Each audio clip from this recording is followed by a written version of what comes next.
So I didn't get up to a lot of travel last year. I did manage to bag 6 distilleries with varying levels of success, and I thought I'd tell you about some of the stranger things that happened to me on my adventures.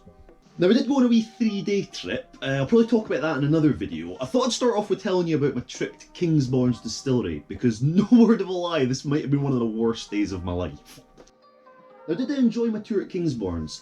Absolutely. It's a relatively new distillery, it only opened in 2014, and it's really interesting to see such a science-led distillery. So, for example, they use 2 different types of yeast during their fermentation, one to produce the alcohol, one to impart the character that they want, and they've purpose-built their stills to give quite a light, floral, zesty spirit. And it really shines through. You get to try a wee bit of their new make spirit on the tour. Not a lot of distilleries do that, it's a nice touch. And you can also buy bottles of their new make spirit to take away, which I did, and it is beautiful, beautiful stuff.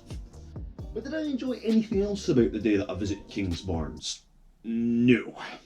We've got a word in Scotland, dreich. And if you look up dreich in the dictionary, you're going to see this video.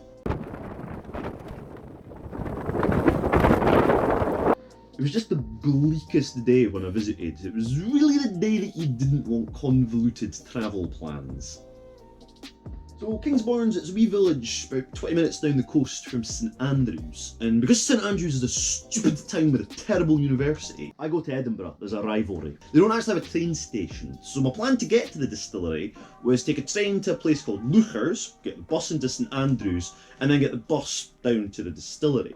So, you know, everything's going well, jump on the train, get on the bus to St Andrews. I was meant to be getting to the station just before the bus leaving to Kingsbarns. So I'd be about an hour early for my tour, have a wee bit of time, get some lunch, enjoy a couple of drams when I'm there. Kingsbarns is owned by a company called Weems, and Weems do some incredible sounding blended malts. The Isla porridge is certainly one that I want to try, so everything seemed to be going well. But unfortunately, this plan wasn't to be, so as I'm pulling into the bus station, St Andrews bus station, the bus to Kingsbarns is pulling out, and the next bus wasn't for another hour, so I just kind of had to fart about in the pouring rain for a while. But I do eventually make it to the distillery. As I say, cracking tour, cracking drams, had a nice wee chat with the tour guide after in the shop, and I get back to St Andrews at about 3 o'clock. And my train back to Edinburgh wasn't for another 45 minutes, so I had about 25 minutes to kill in St Andrews. And I thought, I want to document how bad this weather is. I'm going to go down to the beach, take a couple photos, take some videos. This was a terrible idea. So not only was I completely soaked through, my waterproof jacket had started to leak, and my phone had just decided to give up and die. But, you know, it was no biggie. I was getting on the bus, going towards the train station. I was going to be on time for my train. Yeah, it was all going okay. That would have been the case had the bus not decided to take some ass backwards route to get to the station. So as the bus is pulling in, the train's literally pulling out. And this is unprecedented scenes. Nothing ever runs on time in Scotland, but one time I need a bit of leeway. It's like, oh, driver, slap the turbos on. They're not getting this specky twat on the train. So now I'm sitting in the station, which is basically just a glorified marquee. There's no doors, there's no heaters, the wind's blowing through. It is Baltic. I can barely feel my hands, I can barely feel my legs, I'm that cold and wet. And I realised if I sat there, hypothermia was actually quite a real possibility. And in my mind, I'm realising I'm going to have to take some quite drastic action. I'm going to have to do something that no one should ever do under normal circumstances. I was going to have to go to Dundee. Now you might be thinking, well, Ethan, that doesn't seem too bad. Have you seen Dundee? It looks like something out of Mad Max. It looks like they had a zombie apocalypse, and even the zombies left, it's that bloody ugly. But my plan was, get the bus to Dundee, about 20 minutes, and then wait at their much larger and hopefully much warmer station for my train back to Edinburgh. And it's a great plan, you know, I'm sitting on the bus, I'm feeling a wee bit warmer, I'm getting feeling back in my hands. Suddenly realised that I've actually got no idea where I'm going. I've no idea what stop I need to get off at, and I don't have a phone that I can check it on. So I'm looking around the bus for someone to ask, and there's literally one other person on this bus with me, and it's a child. So now I, a fully grown man, must approach this 15-year-old schoolgirl. Beast Wrangler, Snail Beast. And be like, oh yeah, Hen, you know what stop I've got to get off for the train station? And of course it's the same stop that she's getting off at, so the driver's looking at me like I'm some sort of wrongin' who drives a Vauxhall Corsa and takes kids to Mackies in it, and I still actually don't know where I'm going once I get off the bus.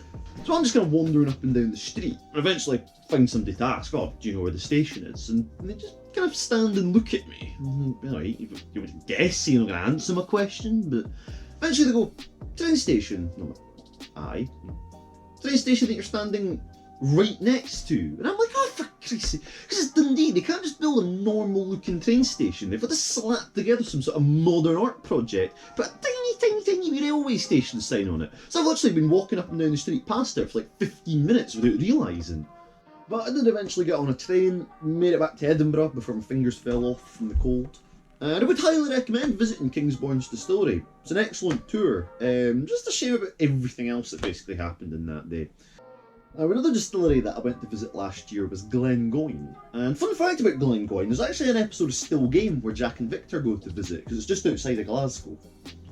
So I went on the standard tour, I think it was about £18, which seems quite steep, but straight off the bat they give you a wee miniature of the 18-year-old and a wee miniature of the 10-year-old, which would basically come to, if not more than £18. So you're basically getting the tour for free. And it was a really good tour. I think they were doing things slightly differently because of COVID. So they started off, sat you down, took you through a wee tasting of the 10, the 18-year-old, told you about the distillery history, told you about the sustainability projects, which is something that's really good to see and hear about. And then after that, you're basically let loose on the distillery. You can have a wee look around, you can walk about, you can see the stills, you can see the washbacks, you can see the casks maturing the whiskey, and they've got tour guides stationed at each of these places to ask questions. I really liked this way of working the tour. So I'm a massive whiskey geek. I love asking questions, I love getting that wee bit more extra information, going into the technical stuff. But if you're part of a tour group, you can feel a wee bit awkward constantly asking questions. You feel like you're taking over a wee bit. So by having it this way, people who aren't that interested can just walk about, have a quick look. But if you are really interested, you can stand, you can have a 15-20 minute chat, ask your questions, and you don't feel like you're disrupting the flow of the tour. So they've also got a hugely impressive display at Glengoyne showing you how a maturation in different types of wood affects the whiskey. So they've got bottles lined up on the walls, whiskies aged 0 to 30 years in American sherry oak, and European sherry oak, and American bourbon barrels. So you can quite clearly see not just how the different types of wood affect the colour, affect the character of the whiskey, but you can also see how the different types of wood affect the evaporation out of the cask. So the proportion of the bottle left empty is the percentage of evaporation you would expect from each type of wood. So it really is an incredible piece. The time, the thought, the effort that would have went in is extraordinary, and that's only really just scratching the surface of what I learned at Glengoyne. If you do want to know more, I'd highly recommend going and visiting, or perhaps coming and taking a tasting with me at the Scotch Whisky Experience in Edinburgh. And completely off topic, I also had the best doner kebab I've ever had in my life that day. It was in a place called Doner House, so if you're in Glasgow, check it out, the place slaps. So that's just a couple of whisky adventures I had last year. As I say, I'm going to make a part 2 to this video, because I did do that wee 3-day trip and some pretty strange things happened to me when I was on that. So subscribe if you want to hear about those, and I hope you enjoyed the video. Have a good one.